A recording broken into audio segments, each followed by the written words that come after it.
Okay, I'm on. Here I come. Todd's on and Bob Beeman's on right now. Okay, would you like a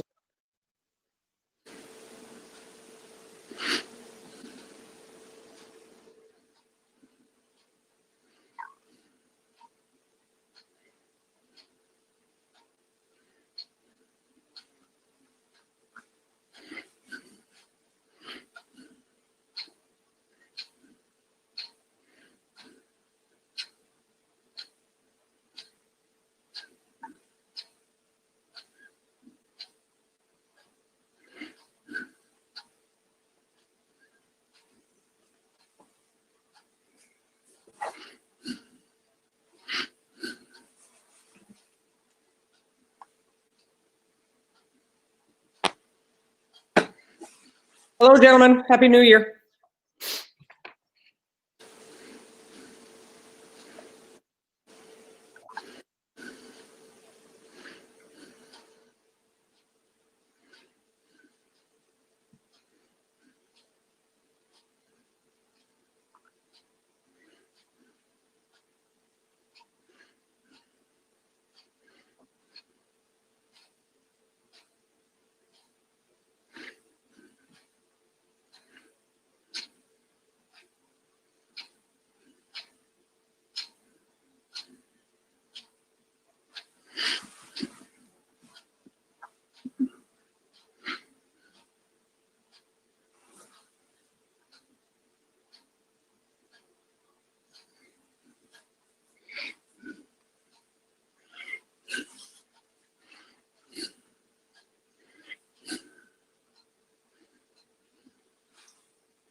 Yeah, that's right.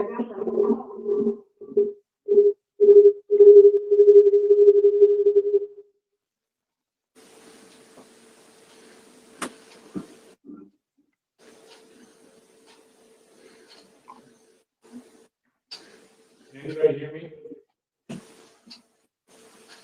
Not very well. At least it's shaking. Todd, you can hear me?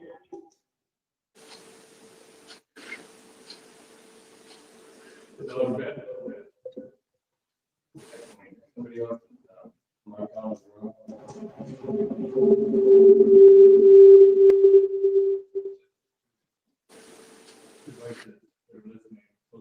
I can't hear you very well.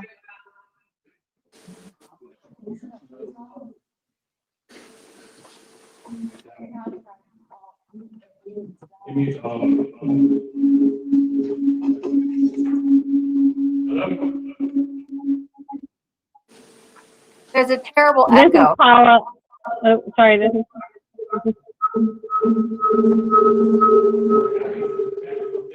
A lot of feedback and a bad echo. let's try to restart. Is that speaker turned off there?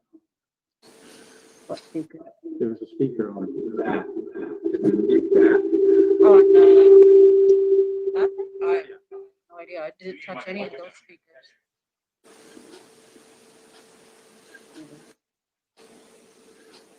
To the computer.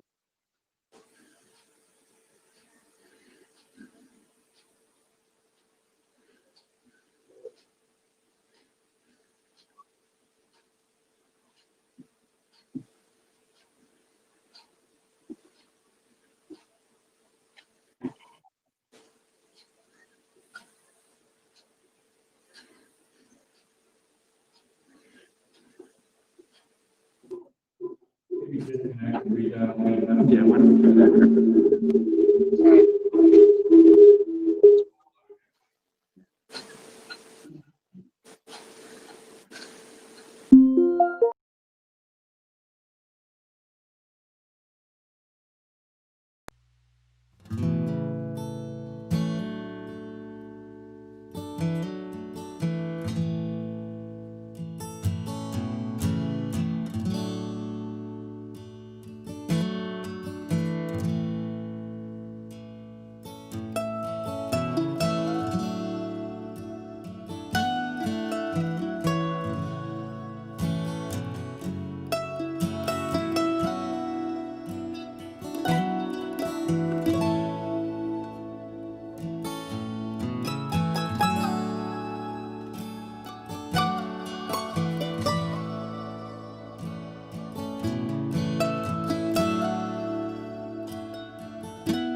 Is there any further discussion about the minutes?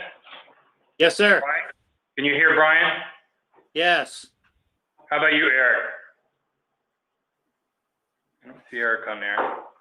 We've got Judy and Brian, and Gary and myself. Try to find Eric, see if we can get him back on. So I have a I'm here, question Bob. about the minutes. Eric? Yeah, go ahead. Go ahead, Brian. So does the chairman of the board get 2 votes? I should, shouldn't I? Well, according to the motions, the first, second, and third, and fourth, your name's twice and mine's not there. Ah, good catch. Yes, I see that. That's under Copley Trust. Yes, sir. Thanks for that. Is there anything else? All in favor by roll call, Judy? Yes. Eric? Yeah. Brian? Yes. Gary? Yes. Any nays? No. It's moved. It's passed, I mean. All right, next. Community concerns, right? Community concerns out there tonight? Anybody in cyberspace got any concerns besides our problem with our audio visual? Hearing none. Old business. Review and approve zoning bylaw changes. Todd, you want to speak about that?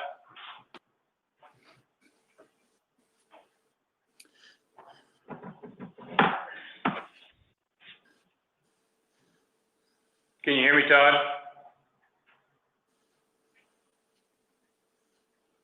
Elise, you can't hear me? You're muted, Elise. I can hear you, but Todd, I can't hear Todd either. Yeah, okay. Todd's gonna call in. Thanks, Elise. We're having some problems here tonight. Apparently, it's a new year. Yeah. Supposed to be better this year.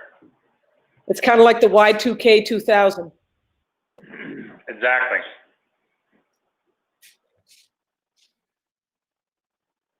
Just started. Mhm. Can we hear me now? Yes, Todd. Do you All right, want to? sorry about that. Yeah, you want to speak I have about? 3 computers in front of me, and I found one that works. Great. So, zoning changes. We had a hearing back in December. The zoning change, this is the one the select board required to go through for Fairwood Parkway. There's a few other small items with it. A few may warrant further discussion. Let me pull up the zoning right now. I had it up, but I had to close it to go on to my other device to get audio. Hold on one second.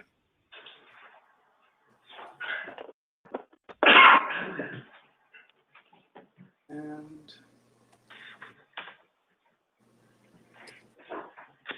it's open right now. So I'm looking at the hearing notice. I'll just go through again real quickly. On the hearing notice, which is page 1, which the select board has, allow class 2 development industrial zone 2, which is Hoole Ave, frontage east. That's pretty much housekeeping.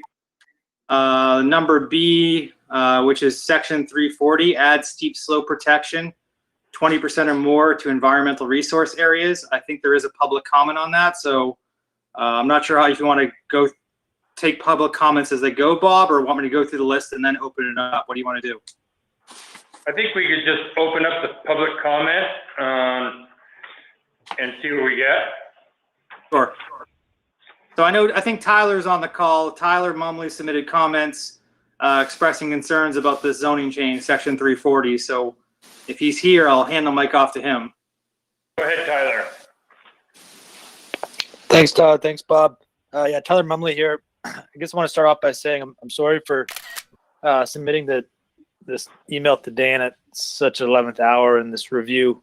I've been a part of the process reviewing the changes to the zoning rules, but was focused on other items of that. And this didn't present itself to me until I was working for a client to get a building application to build a single family house. And then Todd said that I got to prove that it's not on 20% slopes. And I didn't see that coming. And that's part of the new rules. And so talked to Todd about it and dove a little bit further into those zoning rule changes and realized that the changes to the environmental protection areas, the whole section was rewritten, and I think it was done nicely.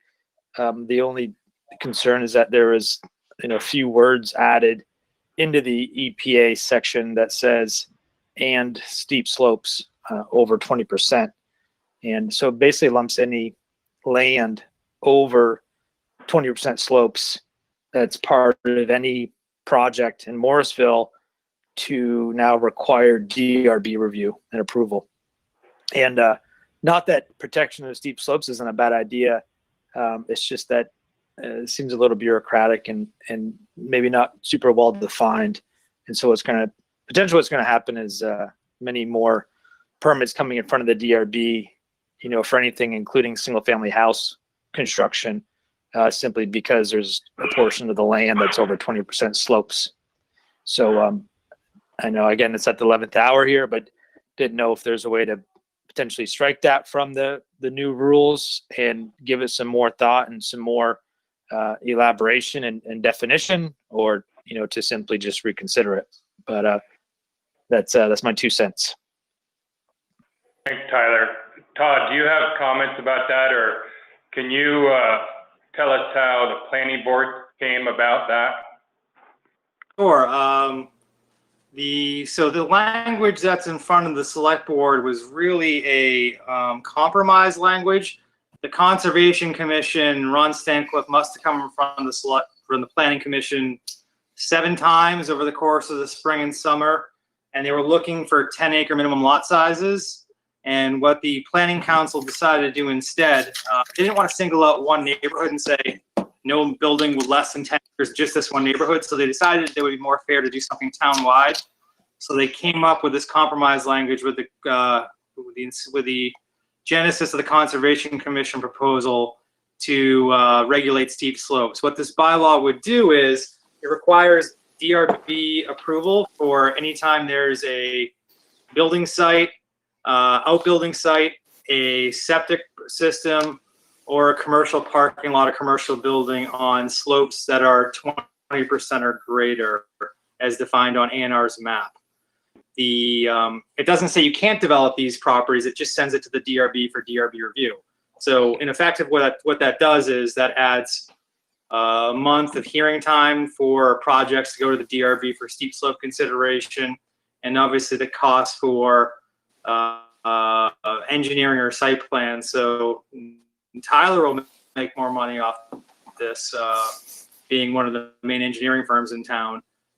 But basically, it just doesn't allow me as the administrator to grant a permit. It requires DRB review. It doesn't say you can't develop your land. It's an extra, it's more process and more review.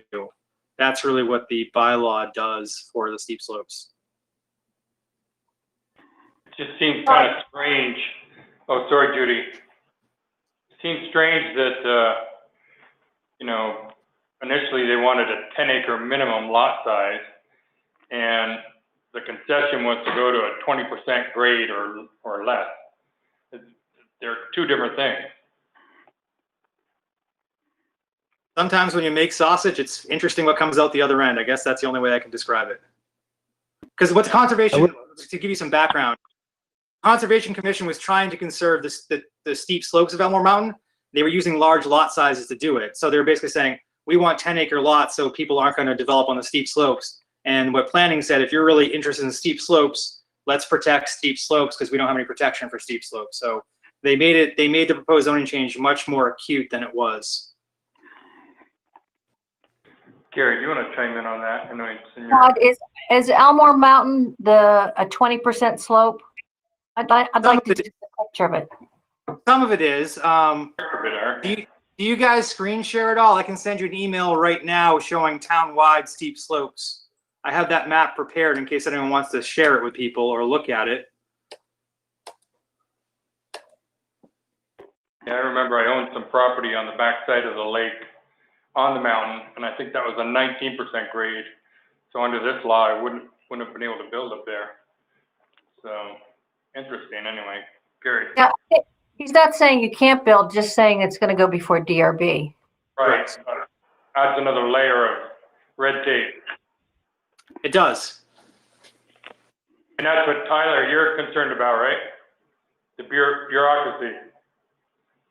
Yeah, also just putting the undue burden on, somebody that's just trying to get a house constructed, and a part of their land is 20% or more slopes. It just means that they have to figure that out and figure out, and also have to go in front of the DRB, fill out the application. Maybe they hire a surveyor, maybe they hire an engineer, and they have to figure these things out. And it's just more burden on them to do something pretty simple. Whereas, typical land development is already going in front of the DRB, right? So they're already going to look at those things anyways for the bigger projects. It's just this seems like something that's going to hit, the smaller person who's just trying to get a house built or something small done. And if I guess I'd also say, like, even in I was on the Stowe DRB for many years, and even Stowe doesn't have a steep slopes requirement. You will find that in a place like Hyde Park and Elmore have both adopted steep slope regulations, and they're very restrictive. But it's not just included as like a simple section under a simple wordage under a different section. There's a whole section they have in their rule book about steep slopes, and it's very restrictive and very well defined also. Whereas I think in this situation, the way that steep slopes has been added into this revision to these zoning rules, it's just very a very large envelope that just basically takes anything that's over 20% slopes and says you have to get DRB approval. And so if there is a real concern about steep slopes, then I think it needs to be addressed more accurately and critically, because again, I don't think it's the intent to simply just put a blanket, restriction on all 20% slopes for anything that happens. But if it is, then, so be it. But again, I think it just needs a little bit more vetting. Yeah, Judy, do you have a comment with that? You started to. Oh yeah, I asked Todd, I would just want to have a visual. I'm wondering also, is one of the purposes is to protect the vista? No, that the real purpose of this, the Conservation Commission wants less development. They don't want to see new house sites, so they want to protect steep slopes for the terms of soil conservation. So there's no water quality issues with runoff. I've been here more than 10 years now, and I've not seen a house site where there's been a blowout and we've filled a stream with silt or runoff. Maybe that happened before me, so I'm not exactly positive what we're trying to solve here with the zoning proposal. But it's intended for water quality issues, not erosion into streams and soil stabilization. But again, in the 10 years I've been here, I haven't seen those issues pop up. So maybe they have been earlier, and maybe there've been issues before I was here. I haven't seen all that. Well, I know there's regulations on building above a certain elevation too. I know Elmore has that, but there again, it's still totally different than a 10 acre minimum lot size. But to me, it's strange. Gary. Oh, sorry. Yeah, go ahead. Sorry, Eric. I just throw through my 2 cents in there, Bob. This feels like a backdoor move for the conservation. I don't like that. If there's a specific reason why the 20% slope should be reviewed by DRB, then I'm willing to listen to that reasoning. But if this is a compromise, then it turns out that's a backdoor means to get to their end of conserving land. And that's contrary to my belief, where development in Morristown, as long as it's done, with our zoning, we have plenty of zoning, plenty of bureaucracy there to protect our vistas and our community. I just don't see the need for this. I wouldn't be against seeing it, and with like Tyler said, let's have some more review, find out what the specific concern is of a 20% grade or higher, and deal with it like that. But really, the way it's presented, it sounds like it's a backdoor means to another end. Go ahead, Gary. Yeah, I've talked to a few landowners that this encompasses, and none of them are very happy about it. They were very unhappy about the 10 acre proposal. They feel it should be up to the landowner to be able to regulate their own land. If they want to sell, a parcel smaller than 10 acres, they should be able to do that. And it's always been my personal opinion that even 2 acre zoning is too much in some areas of town, especially the areas closer to town. In the 20%, Tyler, correct me if I'm wrong, but I think that like septic systems,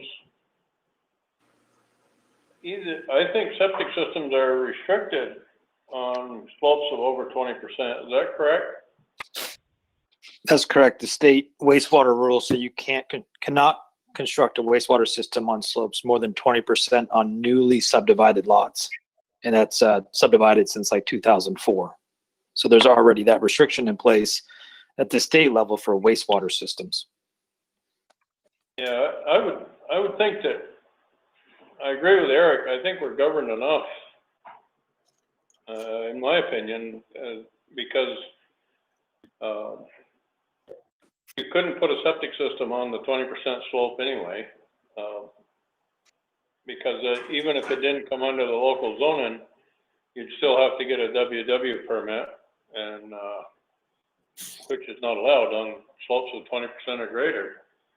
I mean, you could probably build a house. 20% slope is pretty steep. You can always, if you get the property, you can always wind the road back and forth and get to a level area where you can put a house and or a septic system or whatever you want. I mean, On a plateau or something. Yeah. you can, yeah. It's, My only, I'm not a big favor of this as it's written. the consideration I think about is the safety one, like fire trucks, getting a fire truck to, or rescue, you know, or police. That's the only thing I can think of, but I don't agree with that. When I first read it, I was hoping it would come up for discussion, but I'm not in favor of it either. Todd, how much of a problem is it to strike that part out of it and then give some further review and, you know, add something in there at some point? It's not a problem whatsoever, Bob. It's harder to change things once they're worn. We're at the finish line here. So if you swap something out for something else, you got to rewarn and start some of the process again. But if you just want to leave this part out and proceed with the rest of the zoning change, you just cut this, leave it on the cutting room floor, as I like to say, and move on. So if this isn't ready for prime time, that's okay. You can just consider the rest of the zoning bylaw. When you make a motion to vote on it tonight, you vote on the zoning change as proposed, with the exception of withholding a vote on the section 340 or 320 environmental resource area. That's what I thought. Brian, we haven't heard from you yet. What is your opinion? I agree with you. I think we have plenty of restrictions already. Okay. All right. Is there any other issues or considerations or input? Elise, you're out there. Do you have any comments? Not on that, no. Thank you for asking. Not on that one. Why don't I get back real quickly? So I'll do the rest of this quickly. C was codify existing treatment of temporary structures. That's housekeeping. It's just basically codifying what I do now. D, ZA, renewing permits or not. It's what I do now. It's housekeeping. Reword accessory apartment regulations. It was reworded slightly per the last Gary, but that's really just housekeeping at this point too. Unless Gary wants to chime in there. F is campaign signs 60 days prior to the election. Right now it's 30 with the mail-in voting. People are voting, I think, 48 days before the election this year. So there were 18 days where me as your ZA was not, in theory, should not have been allowing campaign signs and taking them all over town. I did not do that. And that's a really bad position to put your ZA in when there's no campaign signs allowed and people are voting. So this expands from 30-day allowance for campaign signs to 60. And then we're on to G. G's the other proposal that I'm expecting. We're not to Elise yet, sorry, Elise, but G's the other proposal expecting to get some comments on. It's hydrant locations, wet and dry. And the dry issue is with major rural subdivisions. So I think Denny wanted to be on the call, and I know Gary's got some comments on the requirement for dry hydrants in major rural subdivisions. Andy, you want to chime in? I don't want to hear the problem, No, you had some comments for Gary. Yeah, to make a dry hydra part of conditions of allowing a subdivision, to me, it's kind of overstretching the bounds a little bit. I know it's great to be able to have that, but the first prerequisite is you got to have some water. And the second is you got to have ground that will hold it. And some of these subdivisions have neither. Some of them may have one. Like a area may have a brook running through it or something, but you can't run a whole brook right into a pond. Unless you have a pond, yeah. Right, and also, yeah, I understand the chief's reason why he would like that, but I'm not sure it should be mandatory. And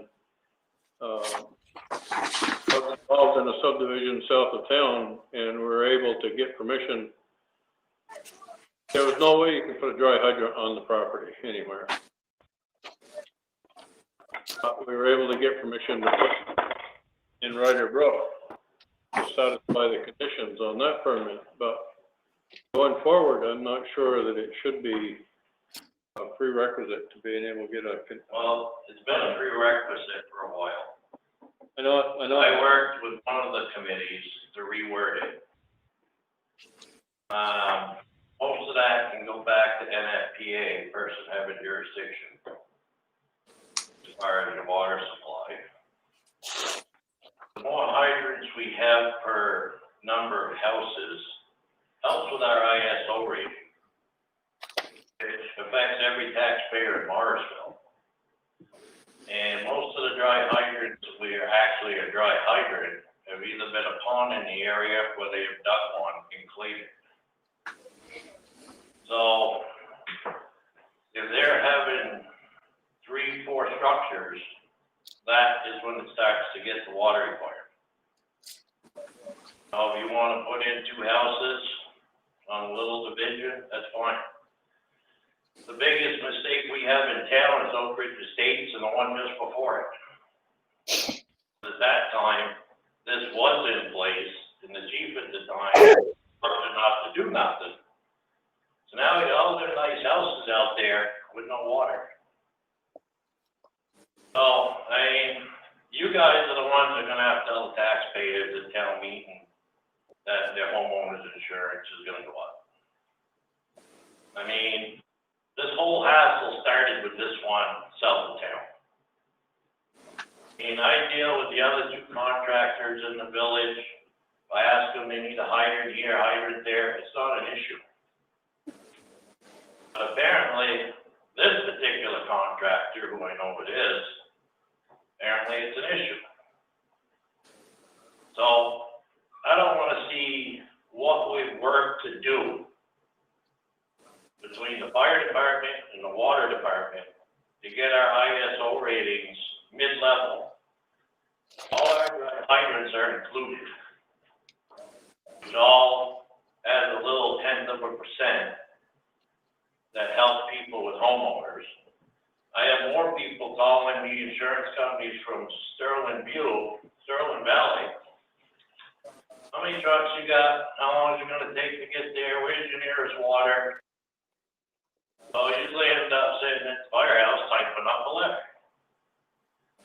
So this whole process isn't a question to make it a pain in the butt for a contractor. It's a bigger picture. You know, I mean, Water and Light, this year, 200 wet hydrants.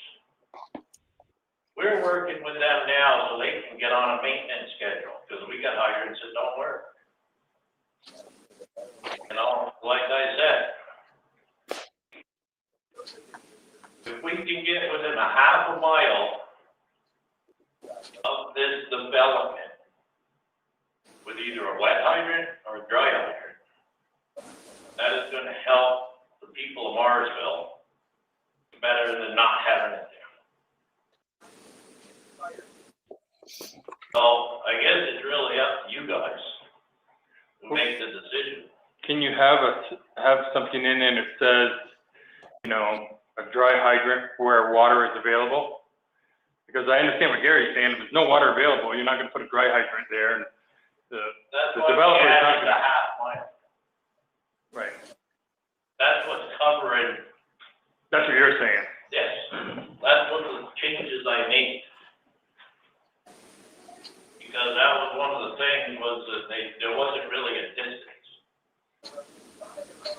So, working with that board, we kind of come up with the distance.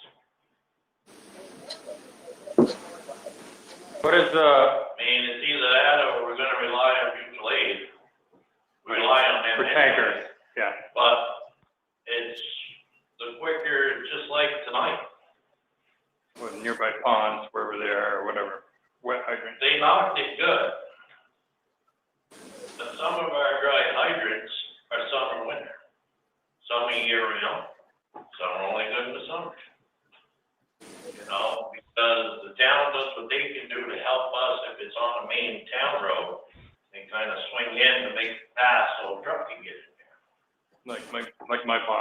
get to it easy. Yeah, well, I mean, tonight we're showing back and forth on the fire house. You know, because the pond we would have used wasn't accessible. You could have gone right to mine. So Forgot about which that. one would have been quicker? You know, I mean, it's to stop development Right. and we worked hard to have to get our ISO rating from a 9 to a 5. Yeah. You know, people, they'd have to call their insurance companies to see the difference. You know, if it was a 9, what was their bill gonna be? Right. You Sure, it's know, gonna be. that's nothing I can tell you. I can't tell you how much you're saving. Right. I can't tell how much I'm saving. Right. Once you type in your zip code, that pops up. All I can say is to better protect these developments. Been there for a while. Most of them don't have a problem. I'm saying it's easy everywhere. But the big problem is, if we change that wording, I'm gonna have to fight every development that goes in. Oh, we got no water bill. Oh, we got no water bill. So, meaning they go to your whole dry hydrant system, or wet hydrant. I mean, like I said, it's up to you guys. Right. I'm just giving my opinion. Yeah. Because I am one of the taxpayers that get to use the dry hydrants with my people. But I can't tell you what's gonna happen down the road if you do away with them. And the development starts on what your insurance covers. Right. Bob, I hear it's from Eric. any of the board. Hey, Bob, it's Eric. Go ahead, Eric. So, just as a reminder, what Todd said earlier about the other stuff, we aren't able to change language tonight because there's the whole warning process. So this Right. either goes through as it's written, or it stays on the cutting room floor to be revised or looked at more closely. I'm just Right. putting that out there for you to understand. I hear and see both sides of this, from the development and from the fire safety end of this thing. Both sides have valid arguments. I would just say that one size fits all regulation sometimes doesn't work, especially the further out you get in rural communities. And perhaps the town, in order to support further construction and development, could spend some time, I'd be willing to give my time, looking into sites, homes that already have ponds existing, to try and come up with some sort of in effect, a mutual aid agreement for the use of their pond in different areas that might help us out in the long run. That's just an idea thrown out there. Yeah, Danny's got a comment. The dry hydrants we have out now, there may be 2. It's a hard time, but these dry hydrants are accessible for any fire in that area. The hydrants don't go in just to their house. Right. Yes, they'll get the big attack rate because they got a dry hydrant within so many yards of their house. But if we need it down the road, I'll use Ernie's. I know, he used that the whole time for Michael P's barn fire. These dry hydrants aren't just for them homeowners. Right. They're for that area. I mean, even if somebody wanted to build something and it's within a half mile of that hydrant, it's done. Right. I mean, I worked with this board for 2 different meetings. They didn't want it. Tell me up front. Don't waste my time. Yeah. I don't like my time being wasted. Well, the half mile, I think makes a huge difference. It's dreadful. Listen, a half mile don't seem long until you're waiting for a truck. Oh, Then it's, it's a little ways away. Mm-hmm. And when we were talking about it, it's like that was a good compromise from having it on site. Don't need a wet hydrant if it's a half mile. Whatever hydrant I go to tonight is gonna work. I go back to the plane crash this year. They had to go to Best Street to find a hydrant that worked, a wet hydrant. That's why we've been in contact with the water department and trying to figure out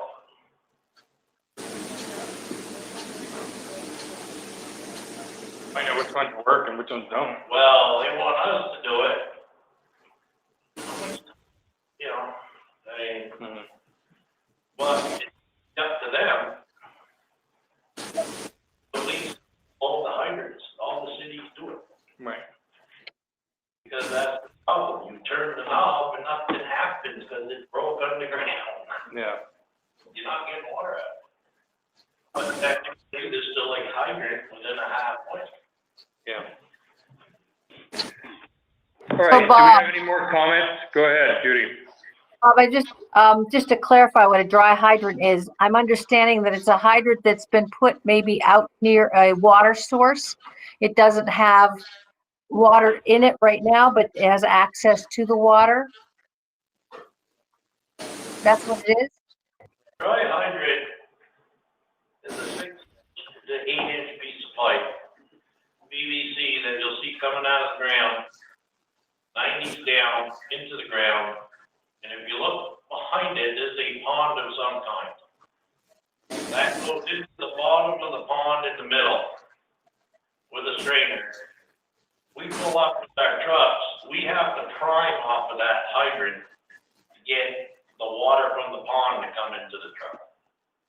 A wet hydrant is what you would see in town, where as soon as you hook up your truck, you spin the valve 8.5 times, and it automatically pressurizes water to your truck. That's the difference between a wet and dry. Get that, Judy? Yes, thanks for clarifying. Any other comments about this? Do you want to go over any of the other changes? Sure, this is pretty much it. After this, there's another language change for accessory apartment, which is housekeeping. And then there's the Fairwood Parkway zoning change, which the select board asked the planning commission to rush through, which is why Elise is on the call. And probably some others.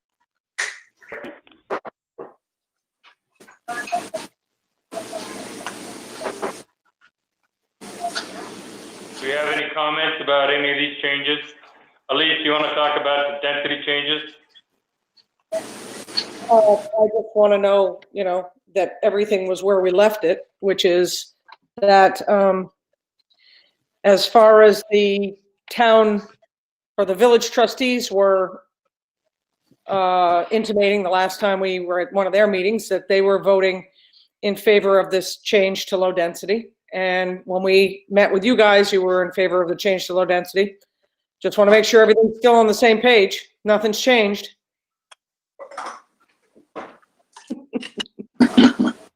I'm still on the same page. You and I are the only two looking at each other, Bob. Brian, you said something? No, I'm all set. Do we have any other comments? No. Todd, So what do we, go Todd, ahead. you started to say something, Todd. I just said I have no other changes to this. This is exactly what was warned. This downzones the neighborhood from medium to low, which simply means no more duplexes allowed. Right now you can do duplexes of the single family homes only. And the minimum lot size, besides just a few small setback changes, the minimum lot sizes will go from the current 4,000 square feet per house lot to 10,000 square feet per house lot. And there's a map of the changed area. The dry hydrant language is on page 11 of the package I sent to the select board. And the map of what's getting changed, if you want to look at it, is on page 14 of the package. But it's pretty much as advertised. It should be pretty simple, I imagine. So Bob, I have one simple question.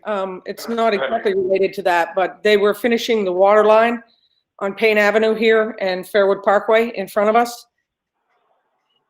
And they ended up plopping, coincidentally, a hydrant right on the corner of my lawn. How does that get determined where, you know, what area needs a hydrant and who's gonna, where it's gonna go? I don't care, I'm just asking.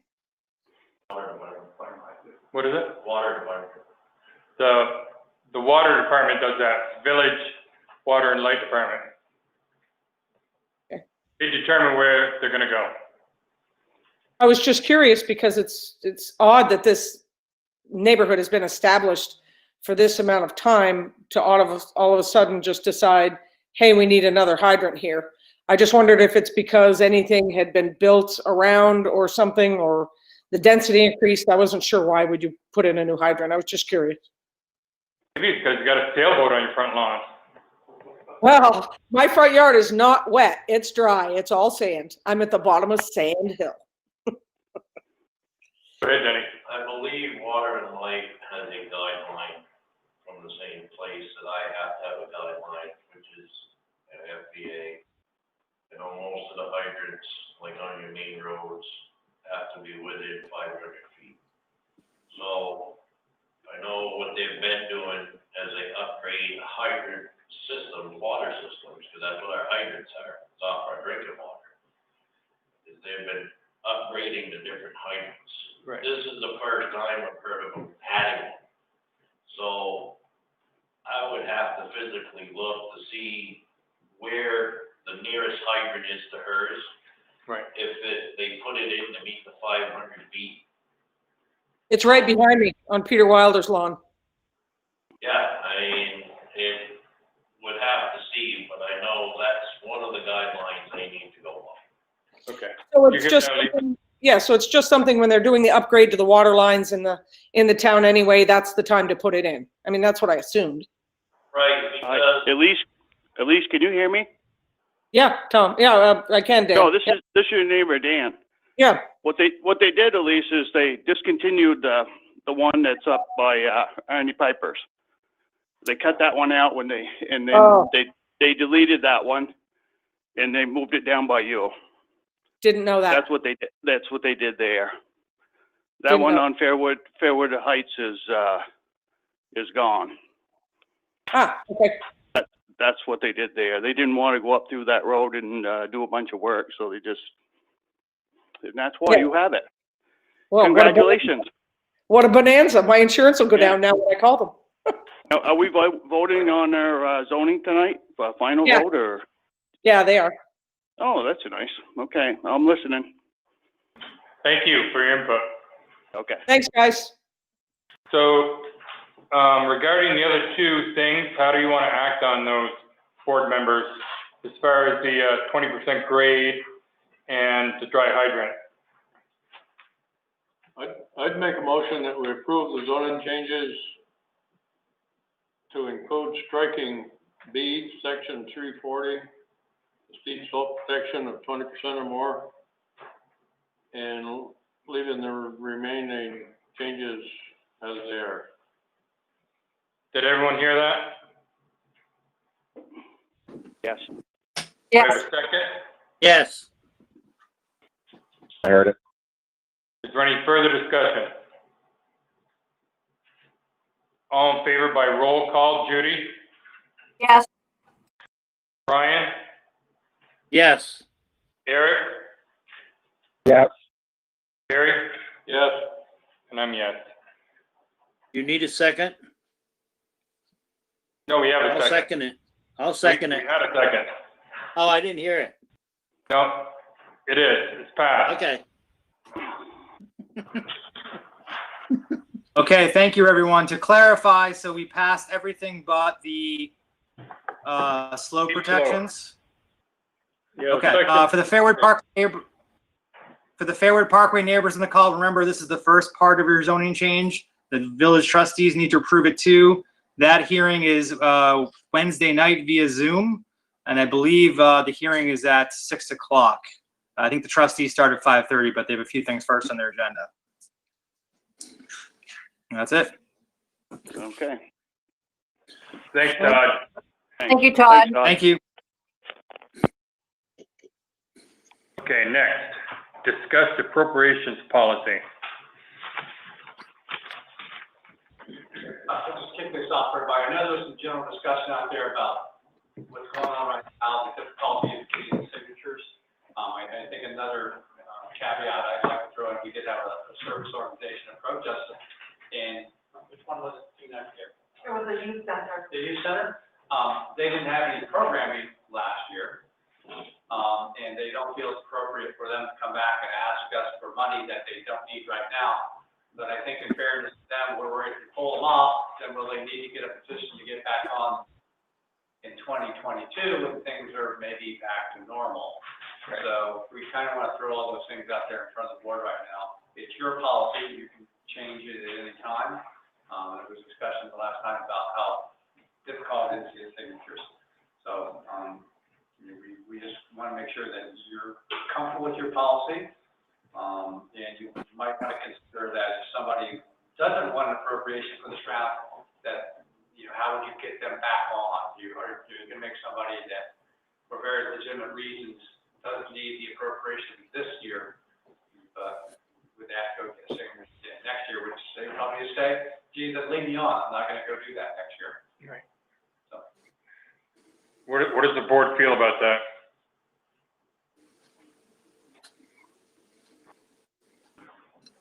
Do you guys hear that, Eric, Judy, and Brian? Not very well. Can you just go through it just briefly? Thank you. Well, an example is the youth center who gets an appropriation from us. They didn't have any program this year, so they didn't spend any money. And the worry is if they don't need the money this year because they didn't have a program, what about next year? If they're, you know, if they're going to say no to the money this year, are they going to have to get a petition signed all over again? I'm thinking that we can say, you know, due to COVID, we're going to let it slide. If you need the money, take the money. If you don't, next year you don't have to apply again. I don't know if we can word it somehow. What do you guys feel? That would make sense because they might need it before the year's over. Who knows? I like that. This is Brian. I agree too. I think definitely wouldn't want to make a hardship on them and just because they can't use it this year. Right. Eric? I'm in favor of that as well.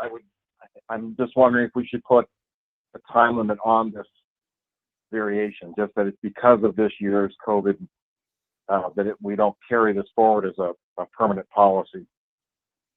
I was wondering that too, Eric. I wonder, we still don't know what's going to happen in the next 12 months either, really. You can easily make it just for this town meeting. For this town meeting, yeah. That I would go along with. Can we write something up like that, or do we have to do a motion? Just make a motion to, you know, amend your appropriations policy, that if somebody doesn't need the appropriation for this town meeting, next town meeting, they can be back on without a petition. Do you want to take a stab at that, Gary? Well, make sure that in your motion that you say they need to notify us in writing that they don't want an appropriation for this town meeting. We need something in writing, I can't. Well, I think they're gonna give something in writing anyway, just like this one. They, you know, if we appropriate it, you know, they're gonna take it anyway. If Right. they don't want it, they're gonna contact us, just like what happened this time. Right.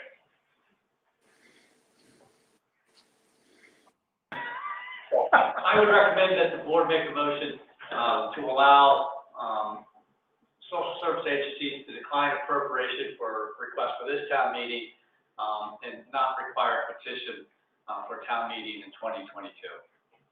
Was that your motion? That's exactly what I was. Second. Somebody second that? Second. Is there any further discussion? All in favor by roll call, Judy? Aye. Brian? Aye. Eric? Aye. Gary? Yes. And I'm aye. Motion is passed. Thanks for your help with that, Dan. Was there any comments, you know, I know that, you know, there was some about the signatures. I mean, Electronic signatures, the board still going to require that to be on the appropriations this year? We kind of left it in limbo. Yes.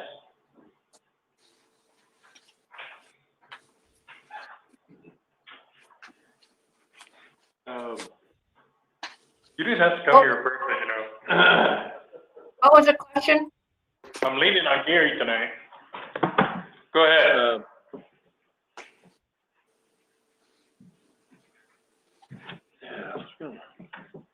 Didn't we have a little blurb on that somewhere? We talked about it, but I don't know. I know I read something somewhere too, but we were.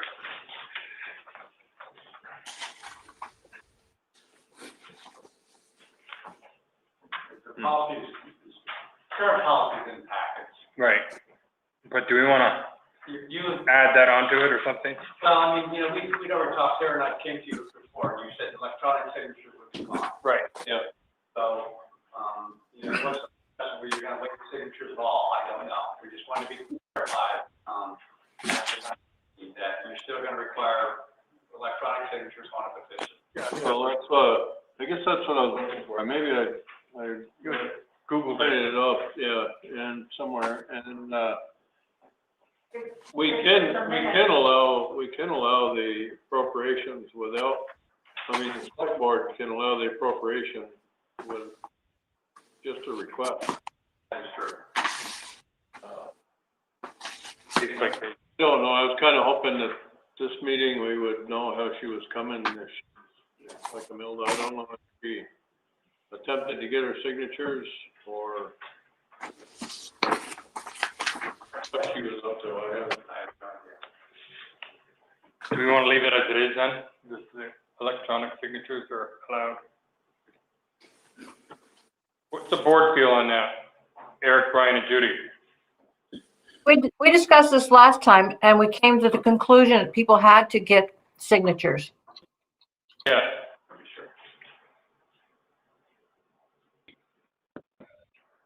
Yeah, but it's unfortunate. I think the program that the 204 is absolutely worthwhile, but it would mean a complete change in our policy for the 1 year. And it opens a door that I don't think we need to walk through.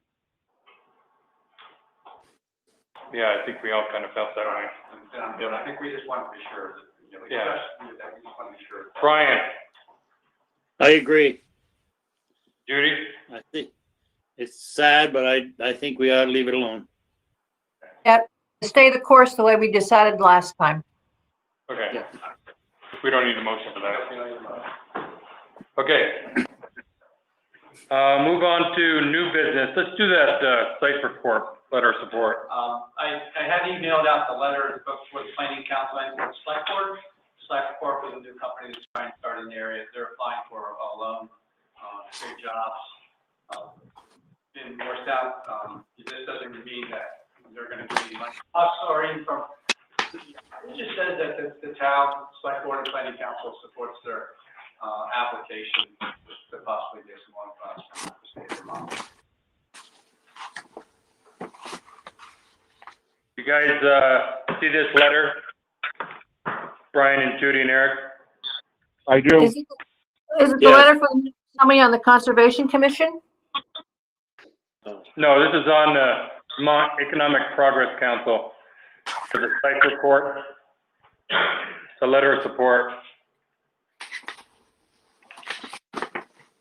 I think, Bob, in the beginning of the meeting, we might have missed that addition to the agenda based on the complications with the microphone.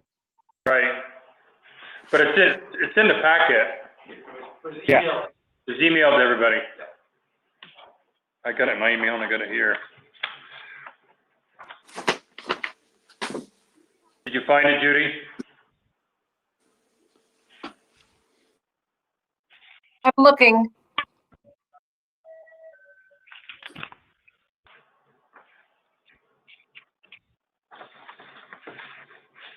I found it. Okay.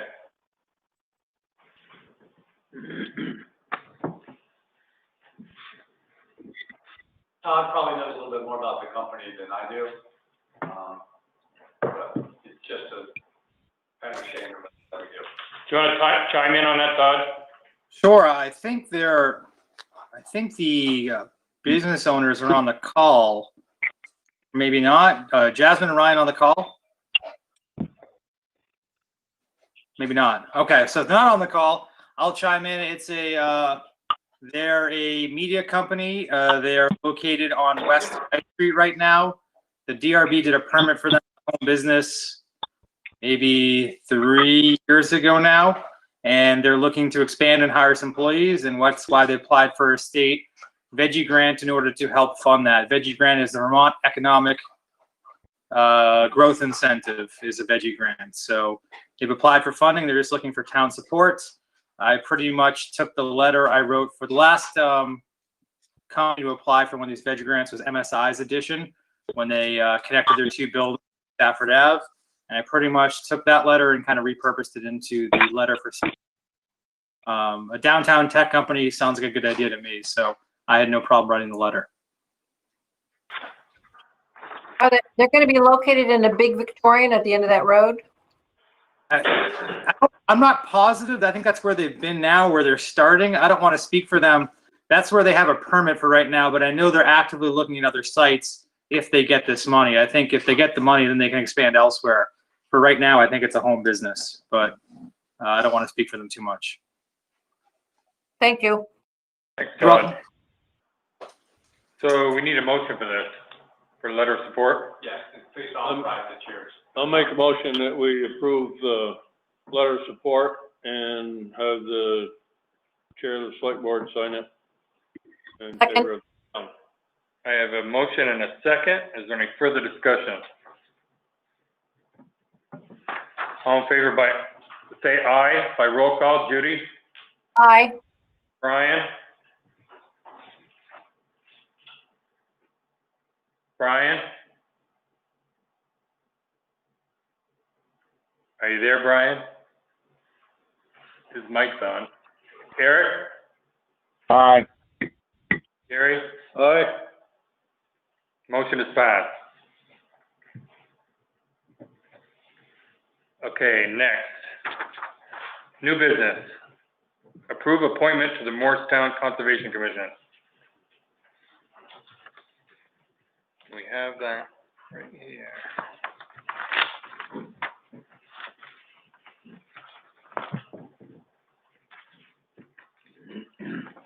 Okay. Yeah. Jessica Zenga. I can make it. Yeah, I make a motion. We accept Jessica Zenga to be member of the Conservation Commission. I appreciate her letter. I really like what she had to say, and I think she'll be a good addition. Sounds good. So I have a motion. Do I have a second? Second. Eric? Is there any further discussion? All in favor, say aye. What's that? I just wanted to know, she, in her letter, she mentioned the fact that she found she had some free time. She also has 3 children. I'd like to know how she does that. Good at time management, must be. It must be. I'd like to apologize for probably messing up her last name. Zenga. Zenga. It was close. All right, all in favor by roll call. Judy? Aye. Brian? I think Brian's asleep out there. Eric? Aye. Gary? Aye. And I'm aye. Motion is passed. Next, review TA job description and job ad. Well, we sent this out to you, a couple weeks ago for the job description. I think the only things that I can see that need to be changed, were services highway superintendent. Of course, Kevin is doing that now. Right. And on the second page, it says bachelor's degree in appropriate discipline. I would change that bachelor's degree or comparable experience or appropriate experience. That's better.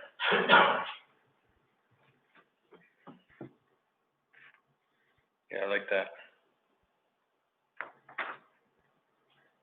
just so you know, we get a little bit of an echo from Dan because he's so far away from the microphone. Yeah. I missed the changes that he made to the job description.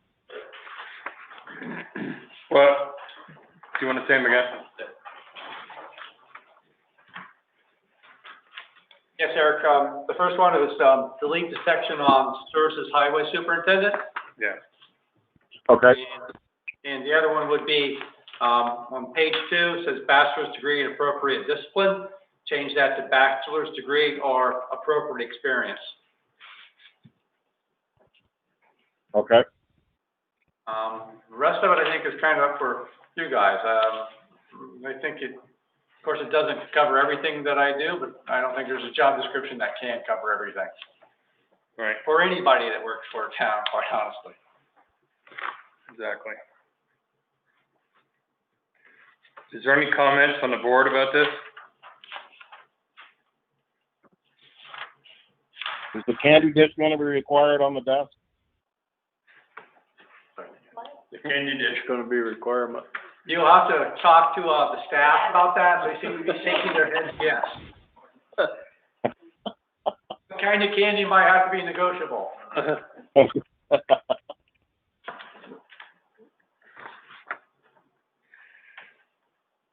We don't need to make a motion on this. I can rewrite the job description and bring it back to your approval. Yeah. Is what we probably do. I don't think we need to add anything more to it right now. That's all. We don't want to scare people away. And then there's the ad, that kind of lays out a time frame. Yeah. It will,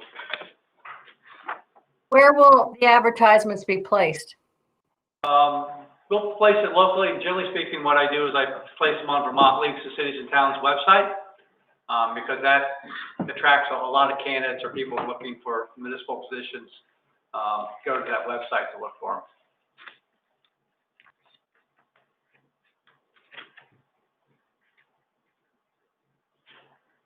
It looks good. Any comments about the ad?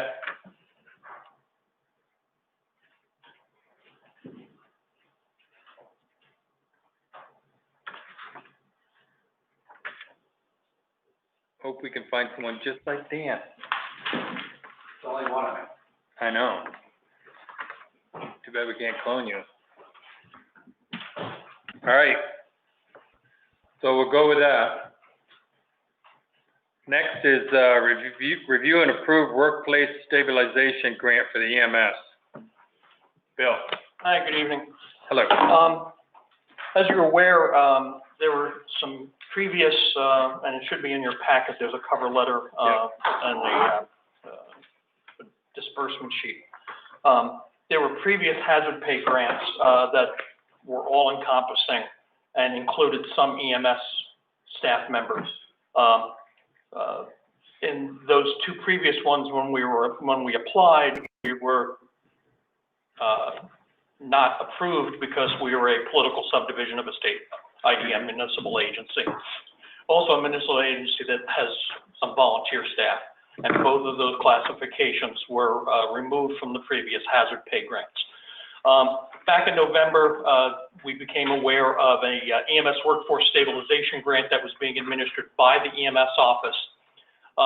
And the requirement was to have licensed EMS providers who had served from March 13th through September 15th. We applied for that. It was a pretty simple process, and we were awarded the grant in the amount of $32,214, which was $1,534 for each person we submitted. Subsequent to that, then they gave us some guidance on how to disperse that money. The guidance was they had to have actually physically gone to a 911 call. So that eliminated one member who had covered a shift but did not have any calls. And then we prorated two other members who had covered shifts but not the minimum like everybody else on the staff. Right. We took their funds and dispersed it among the rest of the staff. So that's why we're up in the $1,700 range for this grant. Yeah. So this is money coming from the state from a FEMA-approved grant, that, I believe we already have. We have the money. We have the money already. And what we're asking for is disbursement to staff, based on the attached list. Okay. It can't be FEMA. This is not FEMA funds. No, I thought it originally came, no. I think this was the original. It's Department of Health or something. The healthcare, Department of Health, but I thought they healthcare originally workers got. grant. Yes, I- exactly. okay. It was money that came to the state with, I think it's called CARES grant. Yep. Okay, It wasn't FEMA funds. FEMA funds was the ones that we had problem with because we weren't eligible for the FEMA. okay, my bad, okay. Yeah. But the approval is just so we get these. Right, we're just requesting approval of the disbursement as it's outlined on the list. Okay. Gary?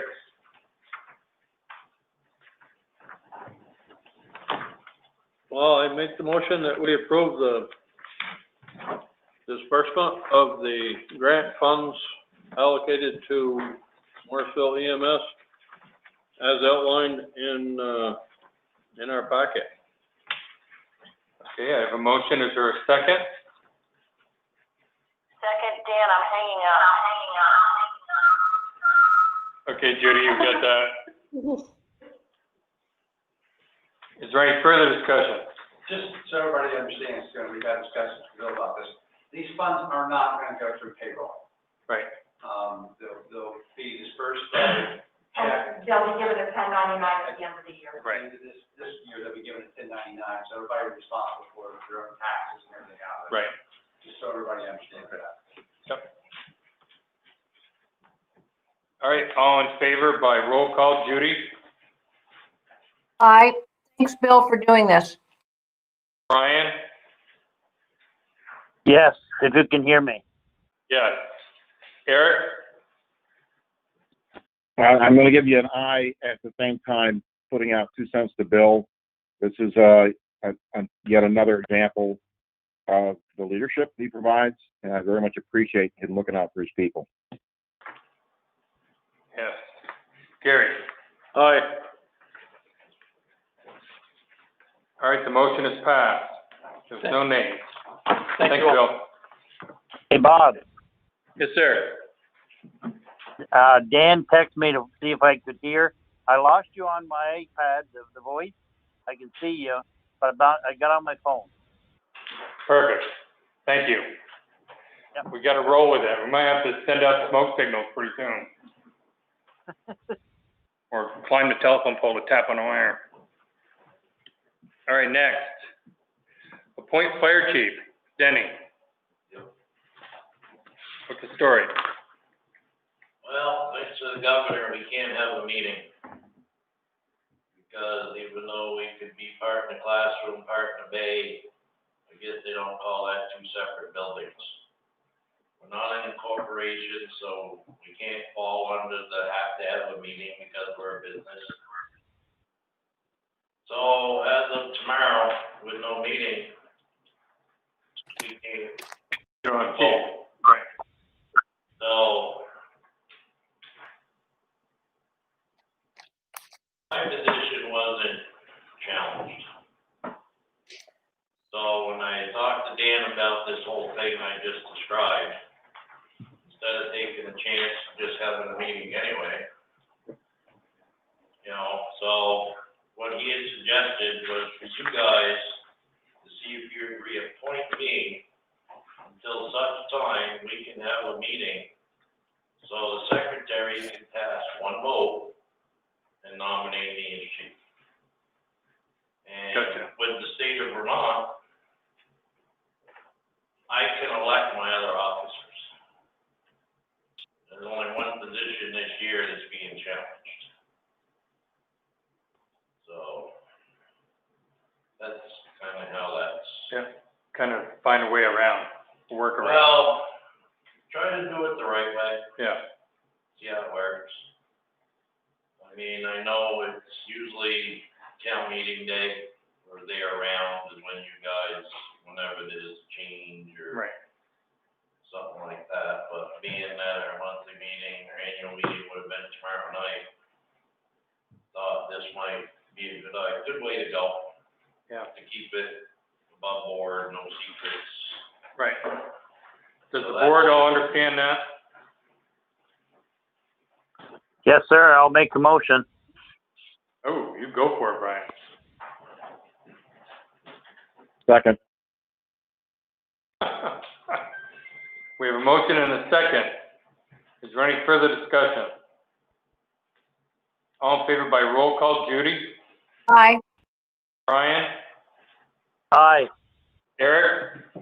Aye. Gary? Aye. And I'm aye. Motion is passed. Next, reallocate uncompensated absences fund. What I'd like to do is to have the board table the next two, items until after we get to a budget review, which is gonna make a lot more sense. Okay, after we get to a budget review. That's what I wondered. We'll move those to the end. Okay. Next is budget review. Review the capital budget.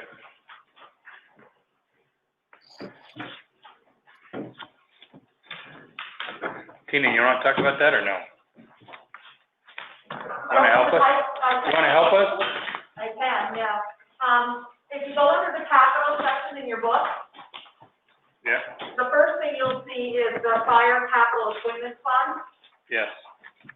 And if you look at the highlighted area, you'll see that we intend to take, or this proposes to take $200,000 out of the fire capital equipment fund to buy a new water tanker. Yes, So that we don't have to raise tax dollars to do that. We already have this money in the fund, or we will after July 1st, if the 1 cent passes. right. So that's the first thing. Mm-hmm. If you go to the next page, you'll have the highway capital equipment fund. Yes, And the highlighted area, again, is what you're looking for. In our budget, we propose to buy a new tandem and a new single axle, of which we're gonna take $50,000 for each truck out of the equipment, fund. right. So it'll leave about $53,800 in that. And that's what the proposal has been. Okay, And after that, you start getting into the actual combined capital plan. The general government ones, those are just payments that we're making. Those are loans we already have. right. And as you can see, it's the last, let's see, the paving article loan ends in May of 22, so Right, that's good. yeah, it is. And the next page is a highway. The first item on there is the $67,000. We're taking 50 of that out of the capital equipment fund, so we're only actually raising taxes, for the difference, yeah. And it's the same with the one that's 62,300, we're taking 50,000 out, so you're only raising 12. But the other ones, the other two, the 52,300 and the 42,000, those are loans we already have.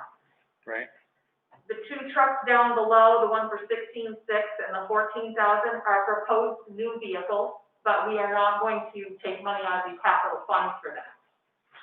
They're, not big ticket items like the tandem and stuff, so we are gonna just put that in the regular budget.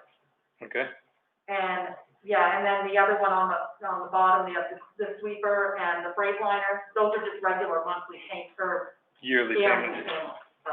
Yep, So, that's the highway part.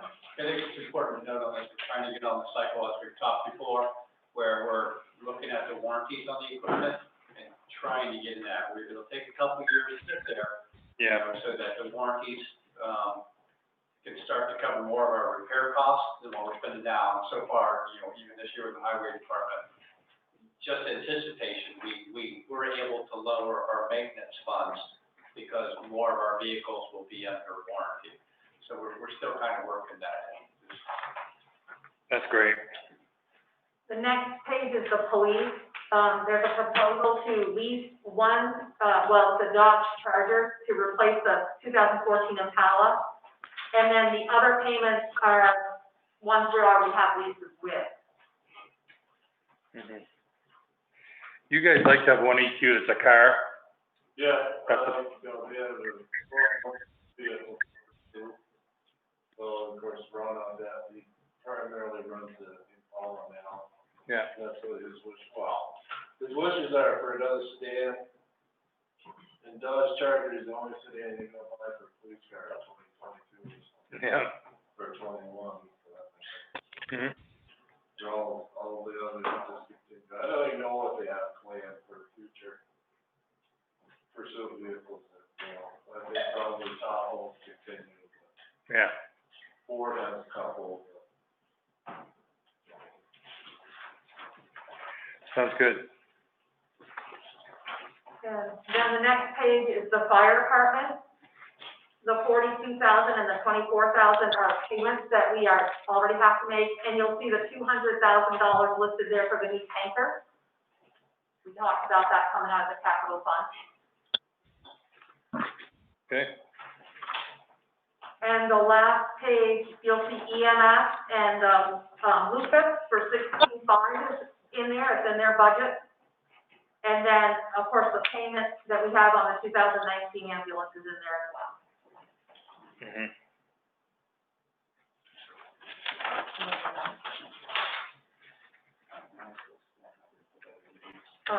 Sorry.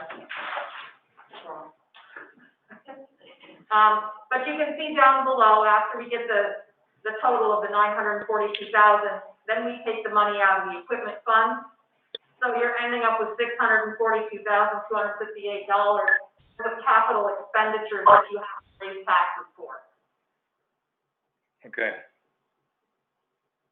That includes all of them.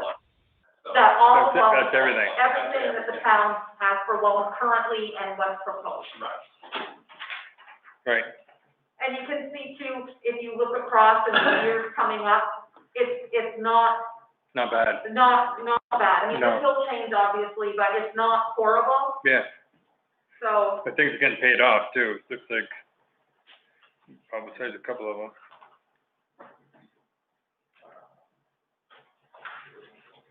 Is there any questions on this capital budget that Tina's talking about?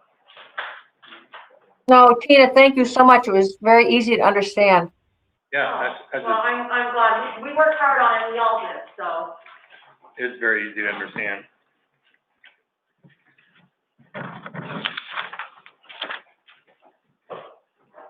All right, you want to talk about the overall budget? Yeah, I think that the last meeting, the board expressed kind of a desire to get underneath 5%. Tina sent out an email to department heads went back and looked at what they could do. So, everybody kind of cut what they felt like they could. But I think we were able to look at some stuff internally for what we do. That's the reason why I put the motions that are in front of you, where one of the bigger line items, and it's something that has to be funded anyway, was the uncompensated absences. In other words, for people when they leave or whatever, selling their vacation time back, you have to pay that when they leave. That was an $85,000 line item in the budget.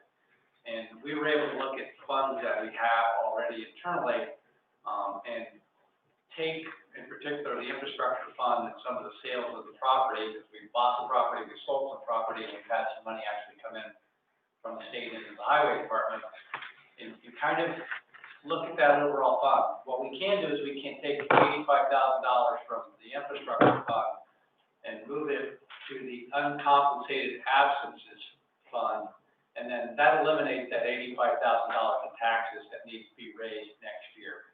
It does downsize your infrastructure fund, to roughly 57,000, something like that, but that's kind of okay right now because we don't see any projects other than the parking lot that could come up, and that was probably between $35,000 and $40,000 for what you would need in cash. So you still have enough cash to do that. The other one that we were able to really reduce was the summer program. We didn't have a summer program last year. So we had $38,000 really still sitting in reserve for them. So there's really no reason to raise $20,000 since we already have the money set aside to do that. Right. So with everything that we were able to kind of found, that's the reason why motions are in front of you to move some of those funds. We were able to reduce the budget down to below 5%. I have talked to Kevin, and I have talked to Eric, and I think everybody agrees with me. If the board wants the budget any lower, the next thing that we would have to cut to do anything substantial would be the new position in the highway department. Because we looked at the equipment, you know, maybe can we cut something, but I don't think it does you any good. Right. Because you're just gonna increase it, it's not a lot of money in this year's budget, plus then you're driving your maintenance costs right back up. So it really doesn't do much good to cut anything from that. So really what you're doing is you're cutting, the only way you can cut now to get it lower, would be to cut that extra position in the highway department, or potentially only fund it for a half year. In other words, don't hire somebody until January timeframe, something like that, where you're cutting down. I think Tina said the numbers would be about $87,000. It's $89,000 to hire a highway person, including all of the benefits, which is about it's more than a penny. It's more than 1%, so, But if we don't hire somebody, well, we're gonna have a lot more overtime. You know, like the EMS had to deal with lots of overtime, and police, everyone. We were just, you know, those are the, you know, the ups and downs going into that, but I think everybody kind of feels like if we want to get the budget any lower, that's what we have to go through next. I was actually happy to see that. I'm not happy to see an increase, but considering, you know, like the new lease of the Fairfield building and some of the other things, it's not bad.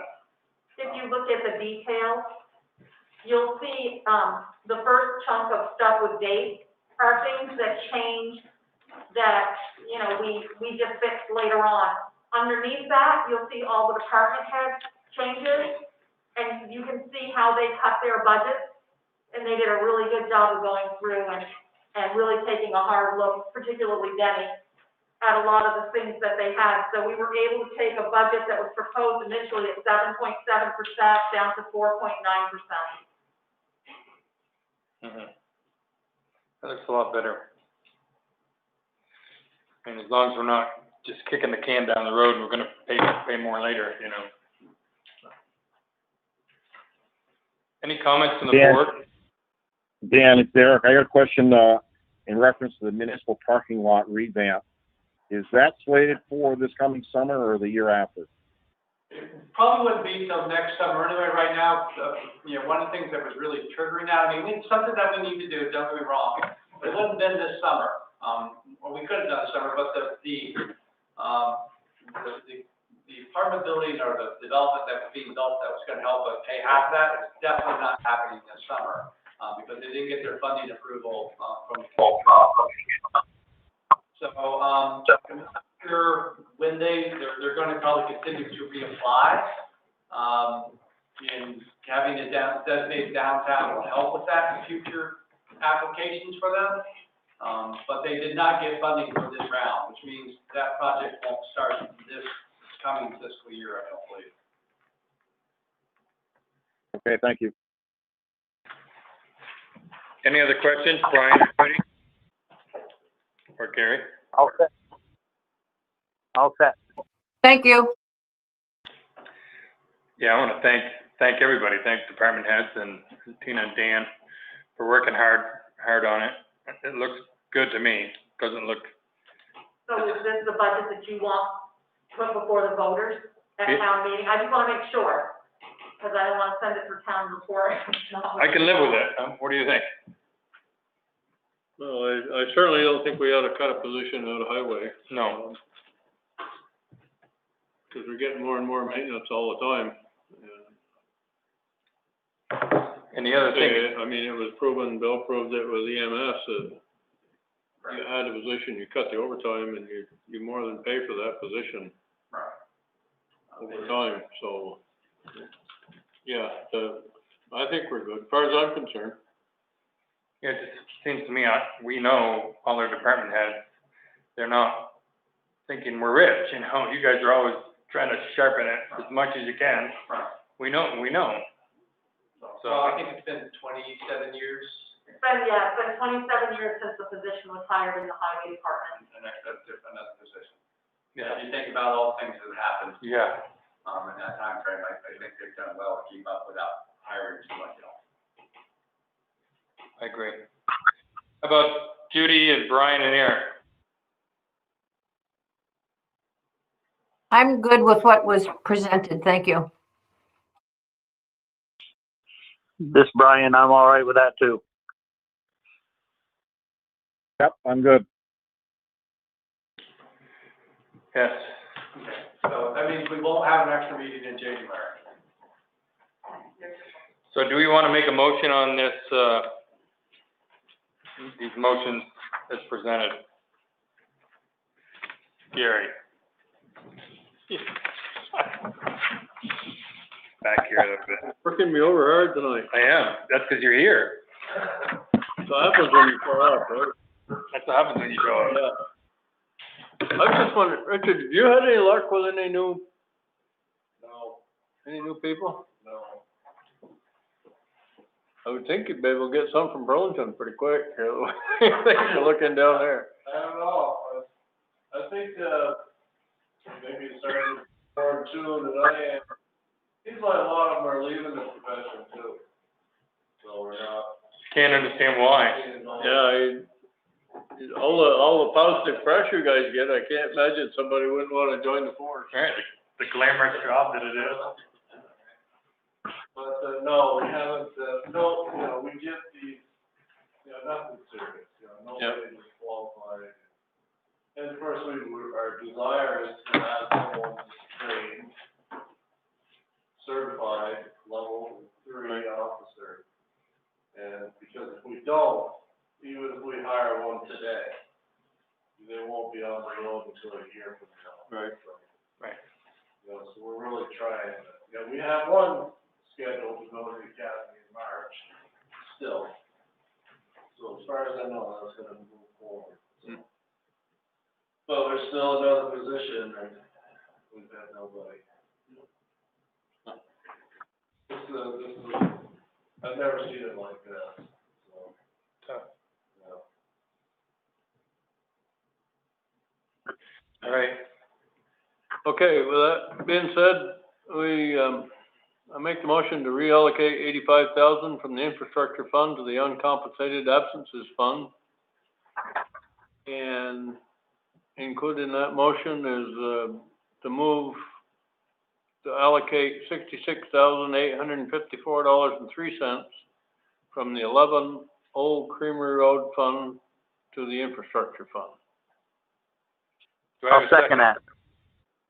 All right, I have Are a those motion. separate motions or one motion? It's all one. The way he worded it, it's all one. Yep. And I have a second. Is there any further discussion? All in favor by roll call, Judy? Aye. Brian? Aye. Eric? Aye. Gary? Aye. I'm aye. Motion is passed. Unanimous. All right. So liquor control. I believe we have some. Do I hear a motion to go into? I make a motion to be on the liquor control board. I have a motion. Do I have a second? Second. All in favor, say aye. Judy? Aye. Brian? Aye. Eric? Aye. Gary? Aye. We are now in liquor control. So we So have an we- application. We do. We have one renewal for Slim Point, which is Riverbend Market for a second class license. Right, and I see Richard didn't have a problem with it. No. Thanks, Sarah. Make a motion to approve it. I have a motion. Do I have Second. a second? I have a motion and a second. Is there any further discussion? All in favor, say aye by roll call. Judy? Aye. Brian? Aye. Eric? Aye. Gary? Aye. The ayes have it. All, motion is passed unanimously. Do I hear a motion to come out of liquor control? So move. Second. All in favor, say aye. Judy? Aye. Brian? Aye. Eric? Aye. Gary? Aye. We are now out of liquor control. Boy, that's a lot of red tape. Next, approve warrants. Make a motion to approve warrants. I have a motion. Do I have a second? Second. All in favor, say aye by roll call. Judy? Aye. Brian? Aye. Eric? Aye. Gary? Aye. Can you, get Bob to sign all those since you don't have 3 people here tonight? Can you make that part of your motion? That was part of the motion, wasn't it? So moved. Yeah, authorize the chair to sign. Yes, that was part of it. Did the second say that also? Yes. Okay, motion is passed. Next, TA report. Just 2 things for me, just so board members particularly know, the proof point, What's that? Did somebody? Go ahead, Dan. the proof point for your email will be turned back on tomorrow afternoon, so it'll start being screened. But once again, if you have problems with your email, please let us know right away so we can address it. And I think the big thing is, Erica will be leaving us this Thursday. She is moving. She has agreed she's going to work remotely for a period of time, to help us, get the town report together and do some things. So Elizabeth is going to help in the office until such a point in time that we get somebody hired. So, I don't know. Right now, things are going to continue. She hasn't actually officially resigned. There's a lot of things that she needs to do. She's always done our town report. She's agreed to help us get through that and get some things, keep things moving for us as much as possible, remotely, because a lot of what she's doing on the computer is you can sign in from anywhere. And between her and Elizabeth, they'll be keeping things running around here, until we can hire somebody new. So, yeah. She's deserting us for a warmer climate, I believe. It's not done. I don't blame you. Moving out of outskirts of Eden, what a warmer climate. I do. Right from my. Yeah, I just can't take you.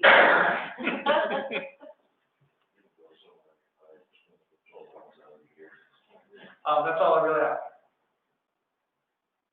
Any questions for Dan, board members?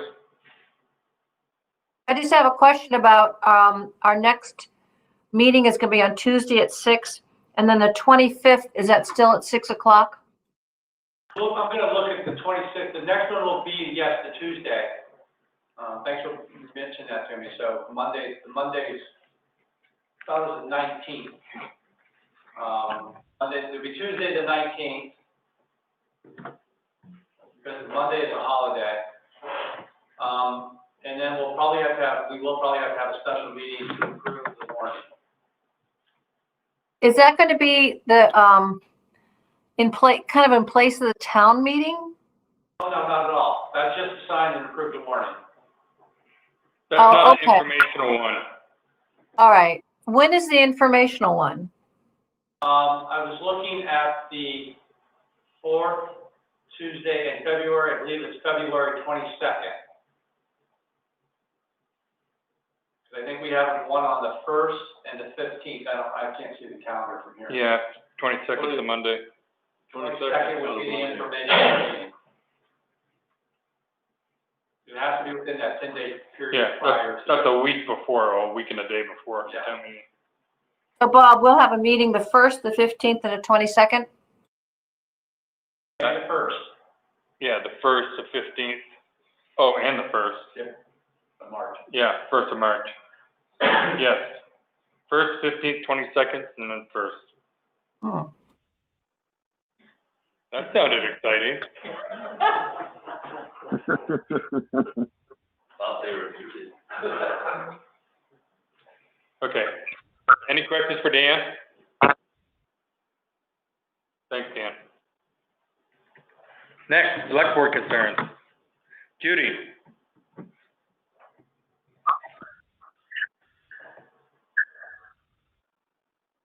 Are you out there, Judy? I just want to thank Erica for her service and hope that wherever she's going, that she's going to enjoy herself, and we'll miss her. And thanks to Elizabeth for stepping up and stepping in. Ditto, yes. Thank you, Judy. I second that. Yes. How about you, Brian? I have the same things. I want to thank Erica for what she's done and Elizabeth for stepping up. Also, I don't think we've got anybody we've dedicated the book to yet, right? Right. We gotta get on that. Yes. I went through the list the other day that I had given to me. I'm still having trouble trying to find the right person. So I thought I'd let you guys see if you had any ideas.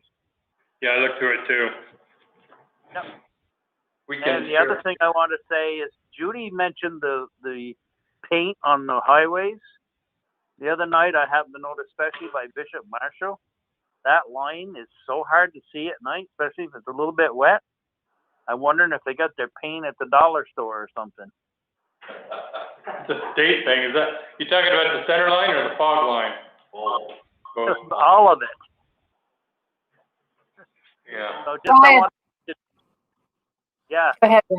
I did write to the state. I never heard back from them. No. Well, I've been noticing it. I thought it was my eyes, and I've been noticing it. And then when I see it the other night again, I said, boy, it is bad. So I just want to mention it's bad. See if anybody's got any other ideas. That's all I have. And thank everybody for working so hard on the budget. Thanks, Brian. Eric? Yeah, I echo my thanks to Erica. She's put up with my absent-mindedness now for several years, and I appreciate her help in finally getting me a code to the back door so I don't have to wait for somebody to answer it.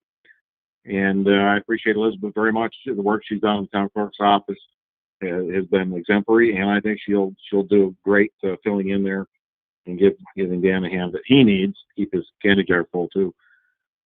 Other than that, I have no complaint. Elizabeth brings cookies. Sounds good. Gary, you have anything? I'm all set, other than, recognizing Erica for all the work that she's done in the past. And I've known Erica for a while, worked on our house, our new house in Eden, and we've always had a good relationship, and I know she'll do really well wherever she's going. Congratulate her on her move and hope it works out. And, yes, and welcome Elizabeth on board for taking over. Yeah. And I say the same thing. I echo the thoughts of our board members. Thank you. And good luck. When are you leaving? We roll out Friday morning. Woohoo! Holy moly. with her too, from what I heard. Yeah. Well, good luck. Safe travels. All right, do we have any other business? Make a motion to adjourn. Second. I have a motion and a second. All in favor, say aye. Aye. Aye. Motion's passed.